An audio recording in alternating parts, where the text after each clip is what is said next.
역대상 29장 10절부터 19절 말씀, 구약성경 654쪽입니다. 654쪽. 우리 한 절씩 교독하겠습니다. 제가 10절을 읽습니다. 다윗이 온 회중 앞에서 여호와를 송축하여 이르되, 우리 조상 이스라엘의 하나님 여호와여, 주는 영원부터 영원까지 송축을 받으시옵소서.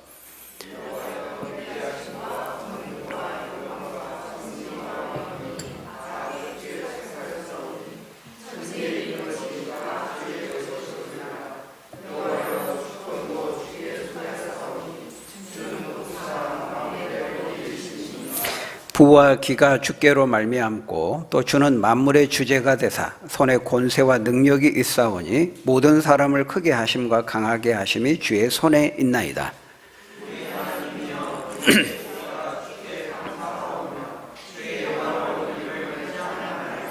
나와 내 백성이 무엇이기에 이처럼 즐거운 마음으로 들을 힘이 있었나이까?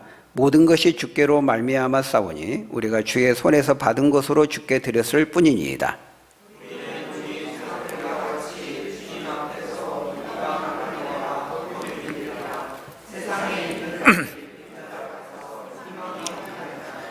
우리 하나님 여호와여, 우리가 주의 거룩한 이름을 위하여 성전을 건축하려고 미리 저축한 이 모든 물건이 다 주의 손에서 왔사오니 다 주의 것이니이다.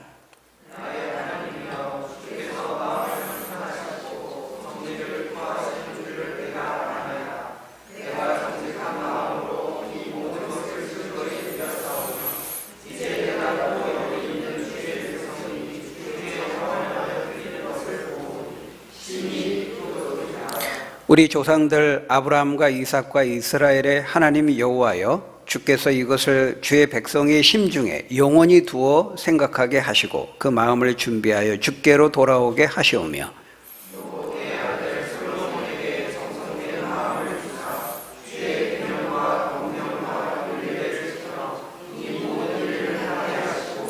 내가 위하여 준비한 것으로 성전을 건축하게 하옵소서 하였더라.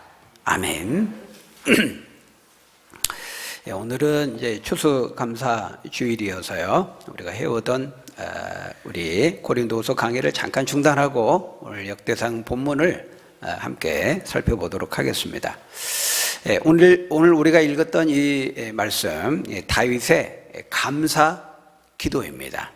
다윗이 평생의 수건 사업이었던 하나님의 성전을 건축하는 데 필요한 모든 재원과 재정을 다 준비를 마친 다음에 백성들과 함께 하나님을 전심으로 찬양하고 감사하면서 이제 기도하고 있는 그런 내용입니다.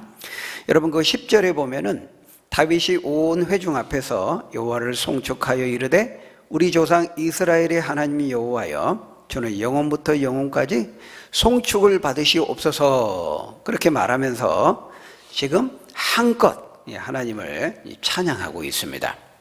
오늘날 우리식으로 말하자면은 지금 막 텐션이 올라갈 대로 올라가서 한껏 그 기쁨과 감사를 주체하지 못하면서 하나님을 송축하고 찬양하고 있는 것이죠.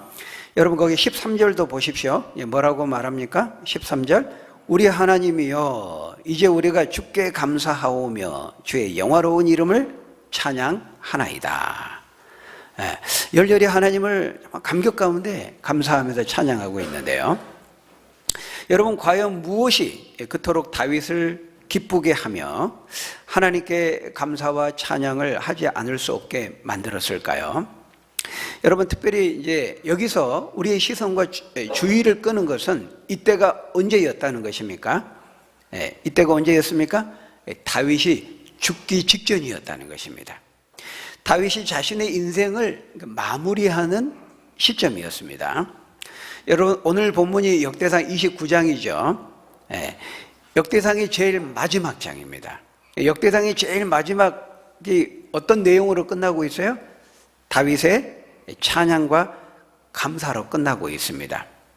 다윗이 성전을 건축하기 위한 모든 준비를 마친 다음에 이제 역사 속으로 퇴장하고 다윗의 아들 솔로몬이 그 바통을 이어받아서 이제 왕으로 등장하는 것입니다. 그래서 그 뒤에 26절, 27절, 거기 28절에 보면은 다윗이 40년 동안 이스라엘을 다스리고 죽고 그의 아들 솔로몬이 대신하여 왕이 되었다. 이렇게 다윗의 인생을 짧게 요약하고 정리하면서 역대상이 끝나게 됩니다. 그리고 이제 역대하 1장에서부터는 이제 본격적으로 다윗의 아들 솔로몬에 대한 이야기를 하고 있는 것이죠. 그러니까 오늘 본문에 기록되어 있는 이 다윗의 찬양과 이 감사의 기도는 사실은 다윗이 인생의 마지막에 하고 있는 유언적인 말과도 같은 것입니다. 여러분, 다윗은 인생의 마지막에 무엇을 유언하고 있습니까? 지금 유언으로 무엇을 남기고 있어요? 감사인 것입니다. 감사. 다윗의 마지막 유언은 하나님에 대한 감사와 찬양인 것을 볼 수가 있어요. 다윗이 마지막 숨을 거두면서 온 백성들에게 또 자신의 사랑하는 아들 솔로몬에게 남기고자 했던 유언은 다른 것이 아닌 하나님에 대한 찬양과 감사였다는 거예요. 그래서 거기 17절에서 19절에 뭐라고 말씀합니까? 그 17절에 보니까 나의 하나님이여 주께서 마음을 감찰하시고 정직을 기뻐하시는 줄을 내가 아나이다. 내가 정직한 마음으로 이 모든 것을 즐거이 드렸사오며 이제 내가 또 여기 있는 주의 백성이 주께 자원하여 드리는 것을 보니 심히 기쁘도소이다. 무슨 말이에요? 하나님은 외모를 취하지 아니하시고 중심을 보신다는 거 제가 잘 압니다. 그래서 제가 정말 마음과 감사하는 마음 그 기쁨을 담아가지고 예물을 드리고 헌금을 드렸습니다. 저만 그런 것이 아니고 저와 같은 마음을 가지고 온 백성들이 드리고자 하는 그 마음으로 하나님 앞에 헌금하고 드린 것을 주께서 보셨을 것입니다. 그렇게 말하면서 18절 19절에 뭐라고 말하고 있어요? 18절 19절은 이제 기도입니다. 기도. 마지막 유언적인 기도인데요. 우리 조상들 아브라함과 이삭과 이스라엘의 하나님이 여호와여 주께서 이것을 주의 백성의 심중에 영원히 두어 생각하게 하시고 그 마음을 준비하여 주께로 돌아오게 하시오며 또 내 아들 솔로몬에게 정성된 마음과 믿음을 주사 주의 계명과 율례를 권면과 율례를 지켜 이 모든 일을 행하게 하시고 내가 위하여 준비한 것으로 성전을 건축하게 하옵소서. 그렇게 기도하고 있는 것입니다. 그러니까 다윗이 지금 자신의 인생의 마지막 순간에 하나님께서 자신에게 베풀어 주신 그 은혜에 감사하면서 성전을 건축할 수 있는 모든 그 물질을 헌금을 드렸을 뿐만 아니라 유언적인 기도를 하고 있는데 뭐라고 기도하고 있어요?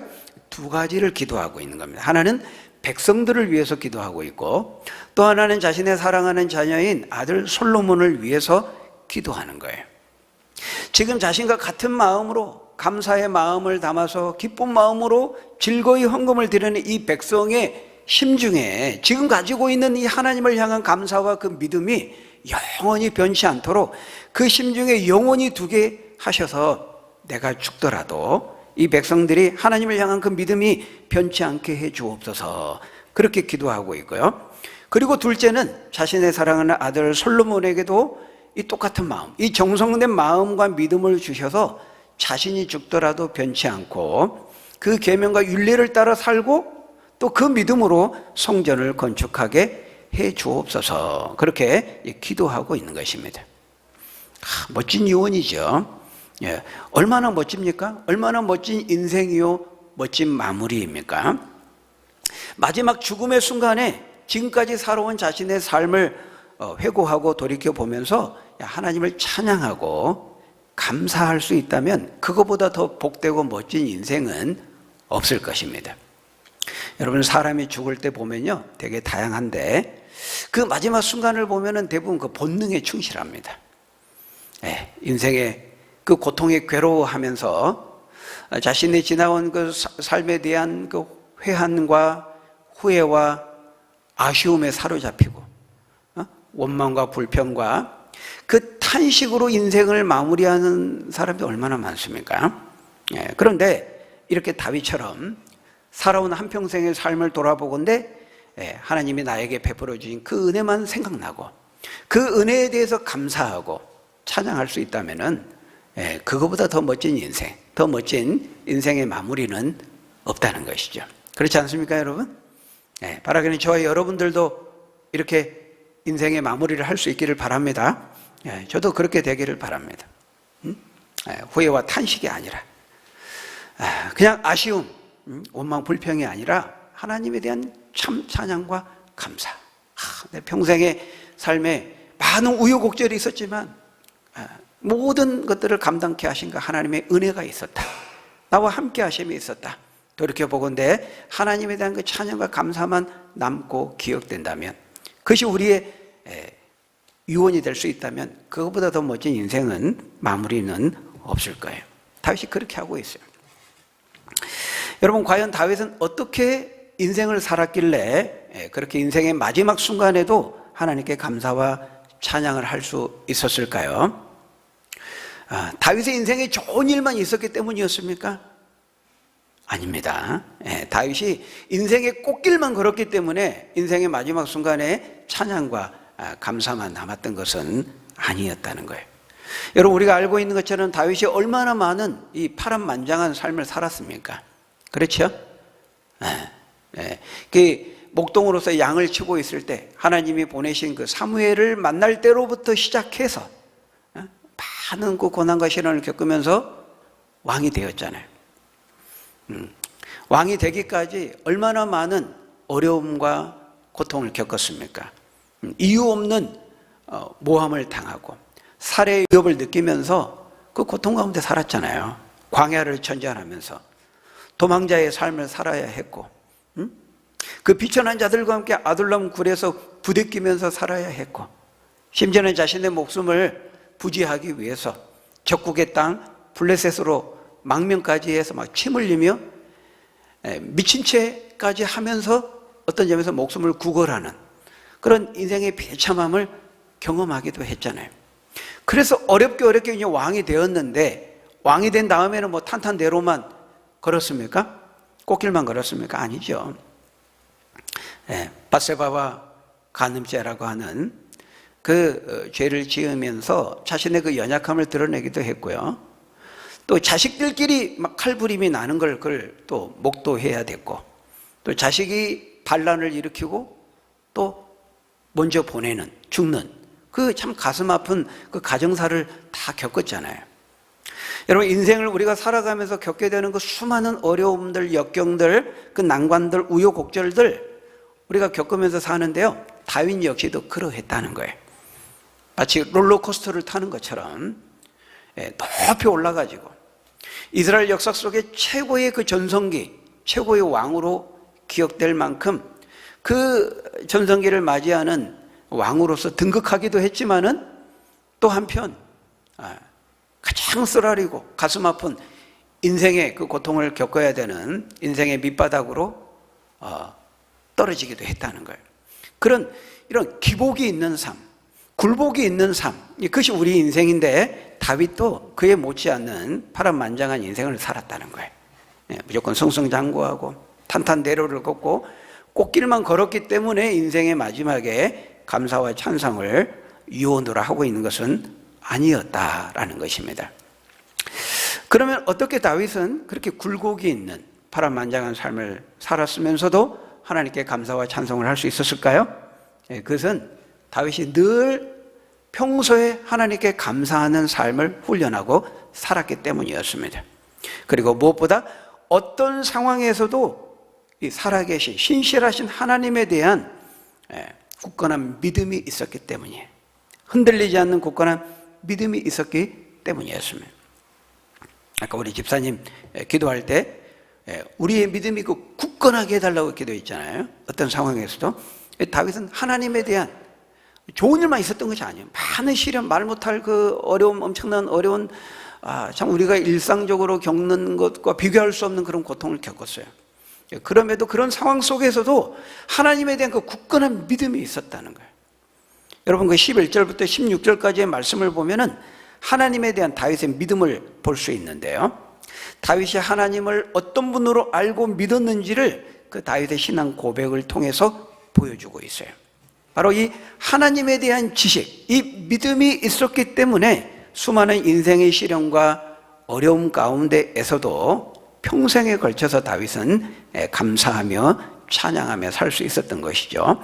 여러분 11절에 보면 뭐라고 고백합니까? 우리 11절 같이 한번 읽어볼까요? 다윗이 믿었던 하나님은 어떤 하나님이었습니까? 우리 11절 같이 읽습니다. 시작. 여호와여 위대하심과 권능과 영광과 승리와 위엄이 다 주께 속하였사오니 천지에 있는 것이 다 주의 것이로소이다. 여호와여 주권도 주께 속하였사오니 주는 높으사 만물의 머리가 되심이니이다. 멋진 신앙 고백입니다. 다윗이 믿었던 하나님이 어떤 분인지, 다윗은 하나님을 어떤 분으로 알고 믿었는지를 지금 보여주고 있어요. 하나님은 위대하시고 권능, 권세와 능력을 가진 분이라는 거예요. 하나님보다 더 위대하고 탁월하고 크시고 높으신 분은 없다는 것이죠. 다윗은 바로 이 하나님을 믿은 겁니다. 이 하나님에 대한 주권을 믿었던 것입니다. 모든 것이 다 주께 속하였고 모든 것이 다 주님의 것이라고 고백하고 있어요. 주권, 주권, sovereignty라고 하죠. 통치권, 주인된 권세. 하나님께서 모든 것에 대한 주인된 권세를 가지고 계신다는 거예요. 왜냐하면 주는 높으사 거기 만물의 머리가 되시기 때문입니다. 모든 만물을 만드시고 창조하셨기 때문에 주인된 권세, 소유권, 다스리는 통치권, 이거 다 하나님만이 가지고 계신다는 거예요. 다윗은 이것을 믿은 겁니다. 이 하나님의 하나님 되심을 믿고 인정했다는 거예요. 여러분 어떻습니까? 여러분 믿으십니까? 주권적인 하나님 믿으시나요? 하나님에 대한 주권의 믿음을 갖고 계시나요? 다윗은 이 믿음이 있었어요. 모든 것이 주께 속하였고 모든 것을 만드신 분이 하나님이시고 모든 것에 대한 주인된 권세를 가지고 계시는 만물의 머리가 되시고 주권자 되시는 하나님을 인정하고 믿었다는 거예요. 여러분 그것을 믿고 인정한다는 것은요, 지금 우리가 누리고 있는 이 생명에서부터, 나의 이 생명에서부터 내 심장이 지금 뛰게 되는 이거부터 내가 우리 삶 속에서 누리고 있는 모든 삶의 여건들, 환경들, 삶의 자원들, 이 모든 것들이 다 주께 속하였고 주님의 것이고 주님으로부터 우리에게 주어진 것임을 우리가 믿는 것을, 인정하는 것을 의미하는 것입니다. 여러분 사도 바울의 로마서 11장 36절에서 그렇게 고백했잖아요. 이는 만물이 주에게서 나오고 주로 말미암고 주에게로 돌아갑니다. 그러기에 오직 하나님만이 창조자요 조성자요 통치자요 주권자이시기 때문에 그분만이 세세토록 영광을 받으실지어다. 아멘. 그렇게 고백하고 있는 것입니다. 여러분 기억하십시오. 하나님은 모든 만물의 주권자가 되십니다. 로드가 되세요. 로드, 주인. 앞전에 제가 말씀드렸죠? 우리가 하나님을 나의 주님이라고 고백할 때 그 주님이라는 말에는 두 가지 의미가 있다 그랬죠? 기억하시죠? 우리가 주님 할 때는요, 한글로는 우리가 주님이라고 했지만 그 두 가지를 고백하는 겁니다. 두 가지를 믿는 겁니다. 하나님이 나의 세이비어, 구세주, 나를 건져주시고 구원해 주시는 구세주가 된다는 데서 점에서 주님이라는 거예요. 그리고 또 하나는 뭐예요?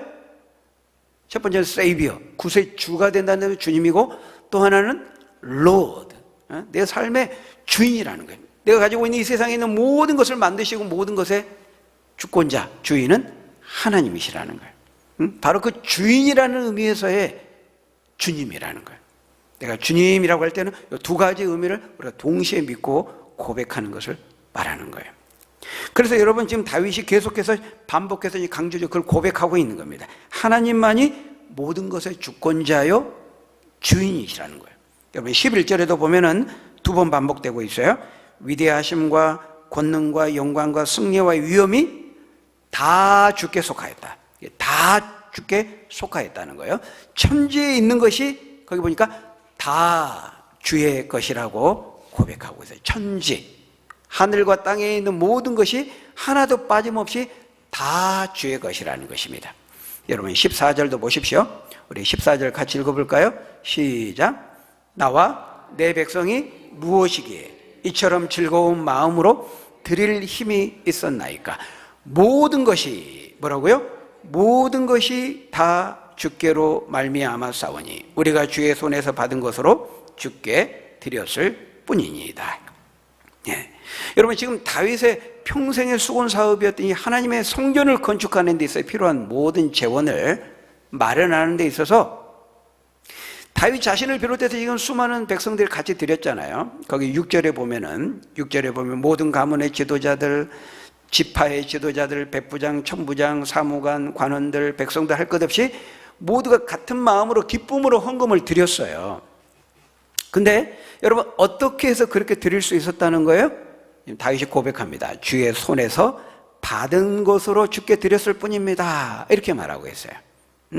내 호주머니에서, 내 지갑에서, 내 손으로, 내 능력으로 헌금했다고 말하지 않고 모든 것이 주께로 말미암아 싸우니 우리가 단지 주의 손에서 받은 것으로 드렸을 뿐입니다. 이렇게 고백하고 있는 거예요. 여러분, 16절도 보십시오. 16절에서도 또 반복해서 말합니다. 우리 하나님 여호와여, 우리가 주의 거룩한 이름을 위하여 성전을 건축하려고 미리 저축한 이 모든 물건이 다 주의 손에서 왔사오니 다 주의 것이니이다. 여기도 반복해서 고백하죠. 성전을 건축하려고 저축한 그 모든 물건이 다 주의 손에서 왔사오니 다 주의 것이다. 사실 이게 다윗이 성전 건축하려고 미리미리 저축한 거거든요. 다윗이 다 미리 모아놓고 재원을 마련한 것이면 다윗이 원래 지으려고 했어요. 짓고 싶었어요. 근데 손에 피를 많이 묻혀서 전쟁을 너무 많이 해서 하나님이 네가 하는 건 덕이 안 될 것 같아. 네 아들이 할 수 있도록 너는 준비를 하도록 해라. 내가 그 마음은 받겠다. 하나님 그러셨잖아요. 그러니까 다윗이 미리미리 다 준비하고 모으고 했던 거란 말이에요. 그런데 뭐라고 고백하고 있어요? 다윗 자신이 한 것이 아니고 나의 것이 아니고 이 모든 것이 다 주의 손에서 온 것이고 주님의 것이고 주님으로부터 받은 것을 드렸을 뿐이다. 이렇게 고백하고 있는 것입니다. 여러분, 그래서 다윗은 감사할 수밖에 없었어요. 왜냐하면 자신이 하나님께 드리기 전에 사실은 다 그 모든 것이 하나님께서 먼저 자신에게 주신 것이었기 때문이었어요. 다윗은 그것을 깨닫게 된 것이죠. 여러분, 우리가 그 욥기 1장 21절에 보면은 욥이 그렇게 고백하잖아요. 자신의 모든 재산과 소유를 다 잃어버린 후에도 뭐라고 고백합니까? 내가 모태에서 알몸으로 나와 싸운즉 다시 알몸이 되어 그리로 돌아가올지라 주신 이도 여호와시요 거두신 이도 여호와시니 오직 여호와의 이름만이 찬송을 받으실지어다. 이 욥이 그렇게 고백하잖아요. 다윗도 사실은 이 땅에 아무것도 가지고 온 것이 없었거든요. 목동으로서의 그 비천한 자리에 있을 때 하나님이 그를 끌어올려서, 다윗의 고백입니다, 자신을 끌어올려서 그 목동의 비천한 자리에 있는 자신을 끌어올려서 왕이 되게 하셨다고 말하고 있어요. 모든 것을 주시고 모든 것을 허락하시고 모든 것을 가능하게 하신 분이 바로 하나님이셨다는 거예요. 하나님의 그 은혜와 주권으로 모든 것이 가능하게 되었다는 것을 다윗은 잊지 않았기 때문에 다윗은 늘 감사하지 않을 수 없었던 거예요. 여러분, 그렇잖아요. 사실 그렇습니다. 우리가 이 땅에 태어나면서 이 땅에 뭐 가지고 온 거 있습니까? 우리가 뭐 물을 가지고 왔어요, 뭐 햇볕을 가지고 왔어요, 공기를 가지고 왔어요. 이 모든 삶의 자원들은요, 사실 우리가 태어나기 이전부터 이미 있었던 것들입니다. 그리고 성경은 그것이 하나님이 창조하셔서 조성하셔서 우리에게 선물로 주신 것이라고 성경은 말씀해요. 그렇기 때문에 내가 지금 누리는 나의 생명에서부터 나의 건강, 나의 젊음, 나의 시간, 나의 재능, 내가 가지고 있는 소유, 물질, 그 모든 것 등등이 사실은 다 하나님께서 은혜로 우리에게 주신 것들이에요.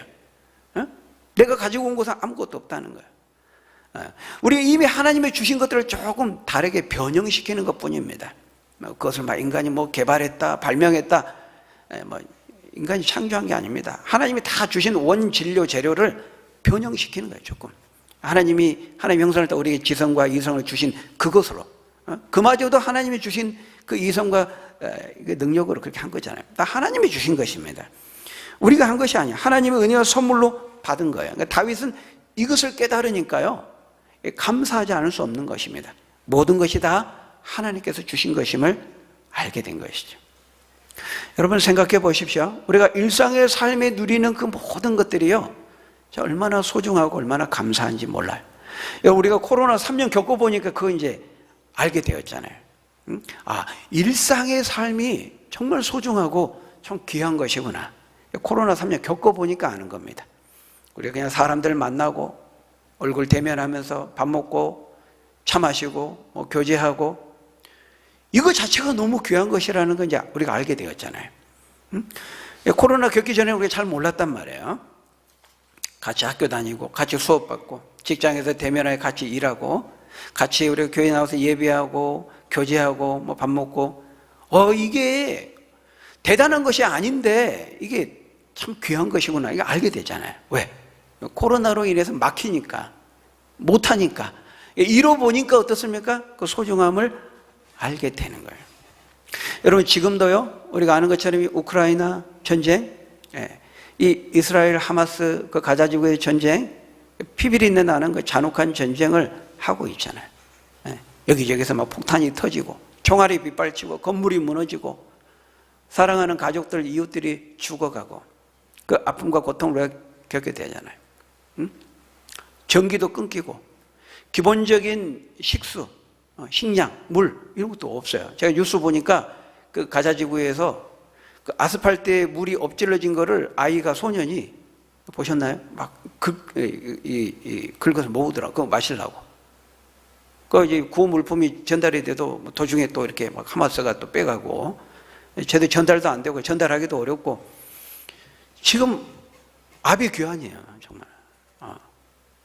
여러분 아프리카 그 기아와 가난이 허덕이는 그 구호 이렇게 도와달라고 이렇게 관광하는 거 보니까요, 흙탕물을 마셔요. 흙탕물 보셨나요? 네. 우리 그 발 씻으라고 줘도 우리 안 씻어요, 그거. 근데 그걸 마십니다. 마실 수밖에 없기 때문에. 그걸 마시고 또 세균에 감염되어서 또 죽어요. 생명이, 기본 수명이 짧습니다. 여러분 그 팔레스틴 이스라엘 그 전쟁을 하니까요, 그 가자지구에 있는 사람들 다쳐도 아파도 질병에 걸려도 약이 없고 제대로 치료를 받지를 못하고 있습니다. 수많은 피난민들, 난민들, 그 와디 가자지구 이제 남쪽으로 집단지 이동해서 천막치고 지금 집단으로 모여서 살더라고요. 미래가 어둡습니다. 여러분 그들이 지금 간절히 원하고 염원하고 갈망하는 것이 뭘까요? 대단한 것이 아닙니다. 일상이 회복되는 겁니다. 우리가 지금 매일 누리고 있는 거, 아무렇지도 않게 생각하는 거, 그들이 간절한 염원과 갈망이에요. 기도 제목이에요. 그냥 단란하게 가족들이 모여서 걱정 없이 밥 한 끼 식사할 수 있는 거, 그게 그들의 간절한 염원이고 갈망입니다. 근데 여러분 어떻습니까? 어떤 점에서 우리는 그 모든 염원과 갈망과 기도 제목을 다 이루고 성취하고 좀 살고 있어요. 그럼에도 우리 안에 감사가 있나요? 우리는 너무 당연한 것으로 이야기합니다. 그나마 또 그것도 비교하면서 또 원망하고 불평해요. 그게 우리의 모습이에요. 여러분 어리석은 인간들은요, 잃어봐야 그 소중함을 알게 됩니다. 내 옆에 가까이 있을 때는, 지금 있을 때는 그건 몰라, 당연하게 여겨요. 그리고 그것마저도 비교하면서 원망하고 불평해요. 여러분 우리 지금 우리 남일이 아니에요. 북한과 우리 대치하고 있잖아요. 언제 우리도 그럴 수 있습니다. 우리도 얼마든지 전쟁이 벌어질 수 있어요. 에이 설마 괜히 불안을 조성하고 그래요. 내일 일을 염려하지 말라 그랬는데 내일 일을 또 자랑도 하지 말라 그랬습니다. 그 두 가지 다 기억해야 돼요. 여러분 지금 이 우크라이나 전쟁, 이스라엘 중동 전쟁, 수년 전부터요 전쟁이 일어날 수 있는 가능성이 있는 지역이다라고 늘 회자되었던 곳에서 결국 전쟁이 일어난 겁니다. 우크라이나 전쟁 또 이스라엘 그 전쟁에 이어서요 화약고, 언제든지 전쟁이 일어날 가능성이 가장 높은 두 곳을 많은 전문가들이 이야기하고 있어요. 첫 번째는 대만 해협, 중국과 대만. 그리고 두 번째가 한반도, 남한과 북한. 수년 전부터 항상 위험한 지역이라고 생각하는데 아무런 생각, 걱정, 염려가 없는 사람들이고 대한민국 사람들이 주변에서는 다 염려해, 걱정해요. 근데 여러분 항상 그렇게 논의되었던 것이 결국 전쟁이 터졌어요. 우크라이나 러시아 전쟁 몇 년 전부터 그 가능성이 늘 제기되었던 것이었습니다. 우리가 방심하면 안 돼요. 오늘 우리가 주어진 하나님의 주신 그 일상의 것들을 감사함으로 받고 누리되 잘 보존해야 되고 방심하거나 교만해서는 안 되는 것입니다. 코로나 3년을 겪으면서 잃어버리고 빼앗긴 그 일상을 경험한 후에야 그 소중함을 알게 되잖아요. 우리가 그렇다는 거예요. 우리가 그렇게 우둔해요. 아둔해요. 있을 때는 몰라요. 잃어보면 참 소중했구나. 사람도 그렇고 어떤 환경도 그렇고 모든 것이 그렇습니다. 그래서요, 하나님은요, 잃은 다음에야만 소중함을 알고 감사할 수 있는 사람에게는요, 그 방법밖에 없는 겁니다. 잃어보게 하는 겁니다. 그렇게 해서라도 하나님은 우리에게 감사를 가르치시기 위해서 잃은 다음에야 그 소중함과 감사함을 아는 사람에게는 하나님이 그렇게밖에 하실 수 없는 거예요. 그렇게라도 감사를 가르치시는 것입니다.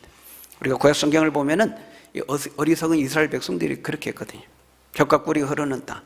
하나님의 모든 좋은 그 축복을 주셨는데 하나님의 축복을 축복으로 여기지 않는 겁니다. 감사하지 않는 겁니다.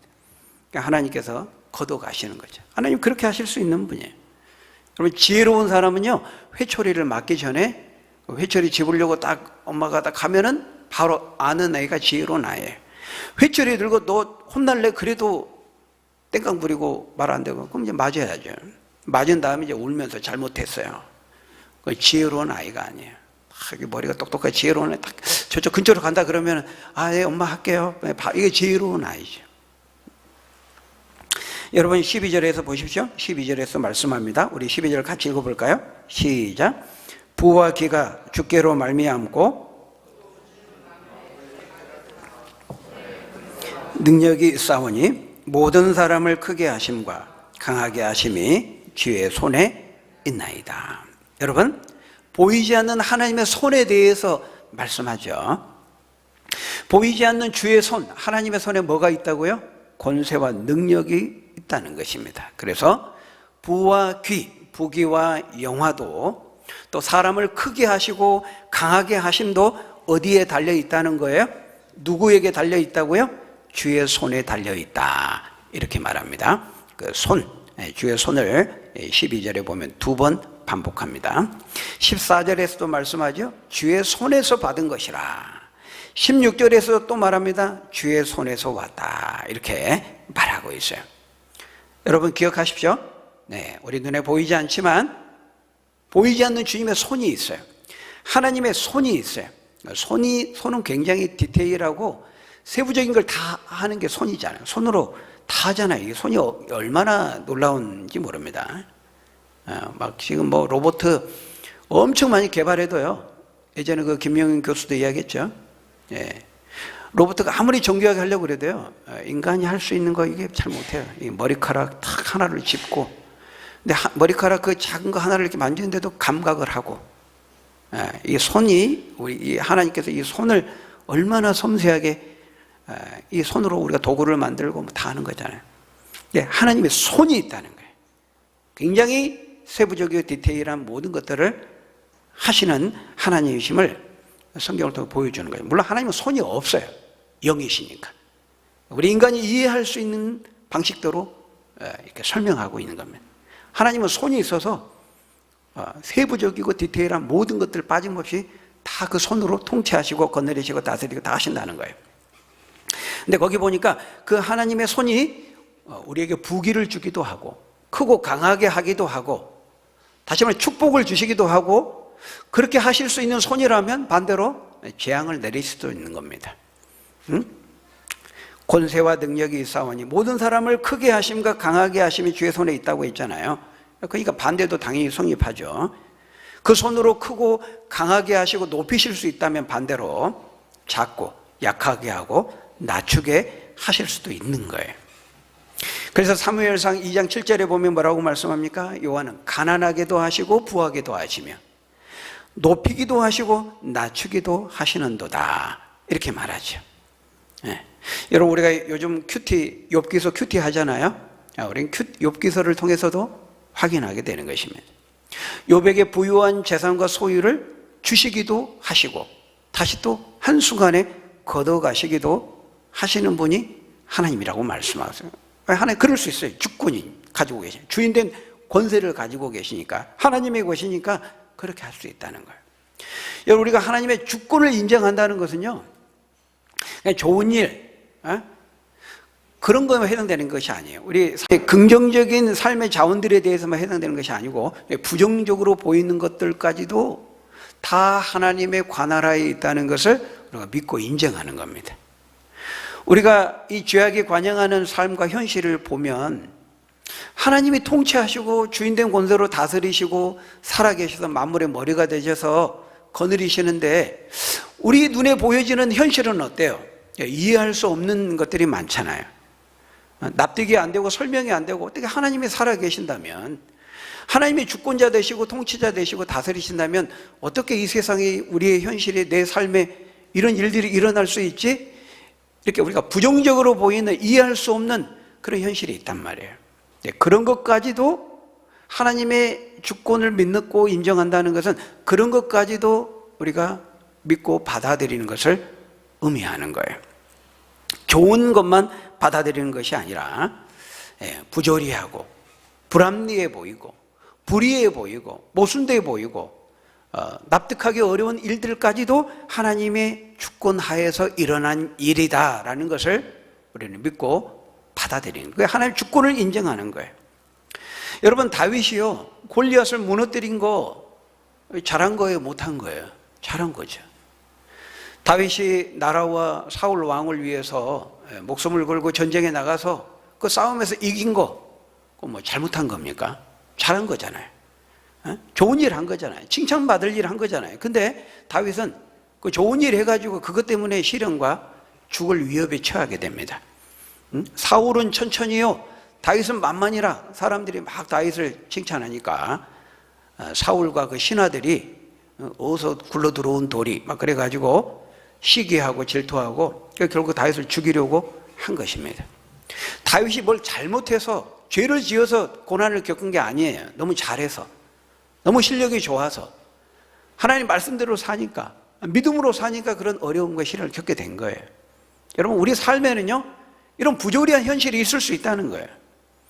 하나님이 통치하시는데 하나님 믿는데 잘 믿는데 우리가 보기에 이렇게 의인이 고난을 당하고 악인이 득세하는 잘 되는 것처럼 보이는 이런 불합리하고 부조리한 일들이 있다는 거죠. 죄악에 관영하는 우리 현실 속에서. 그렇지만 여러분 그럼에도 다윗은 그런 불합리한 현실 속에서도 하나님 원망하지 않았어요. 감사와 찬송을 잃지 않았다는 것입니다. 왜?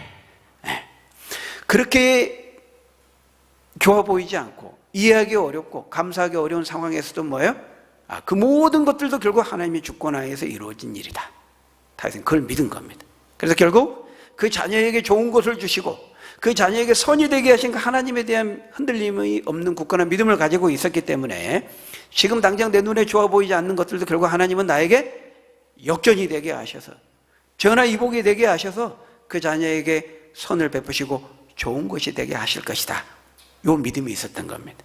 우리가 하나님의 주권에 대해 믿는다는 것은 그걸 믿는 거예요. 그렇기 때문에 뭐라고 말해요? 너희는 범사에 감사하라. 어떤 상황을 만나도 항상 기뻐하라.